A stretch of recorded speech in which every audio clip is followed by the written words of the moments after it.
না তো পালকগুলো কি সুন্দর উঠছে রে।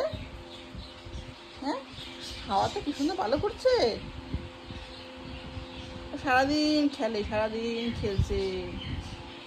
তোর জীবনটাই ভালো, পড়াশোনা করতে হয় না, মাথার উপরে একটা কোনো কাজ করতে হয় না, রান্না বান্না করতে হয় না, চাকরি করতে হয় না, ব্যবসা করতে হয় না, কোনো চাপ নেই। বিন্দাস লাইফ তোদের।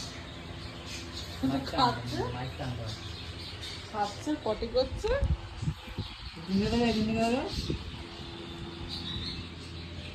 শুয়ে আছে, কি সুন্দর শুয়ে আছে দেখো, ঠান্ডা হাওয়া পাচ্ছে। এই বাবা মা বসে আছে, এই বাবা মা বসে আছে, বাবা মা এই দেখো কি করছে, সিরিজটাই করছে, দেখো সিরিজটাই কি সিরিজটাই করছে কি নিজে নিজে খাবে। মানে আমাদের নিজেদের দোকান আছে, চলে আসবে সিরিজ, তাই না? দোকান থেকে চলে আসবে সিরিজ। দেখিস না কি করছে, দেখ ওর কত সাহস। আর তুই সারাক্ষণ করে ভিতু একটা, দুটো ডিম একটা, এ উড়ে গেলে পড়ে যাস, ও উড়ে গেলে পড়ে যাস। কি সুন্দর খেলছে দেখ। দুটো দেখো না, দুটো দেখো না।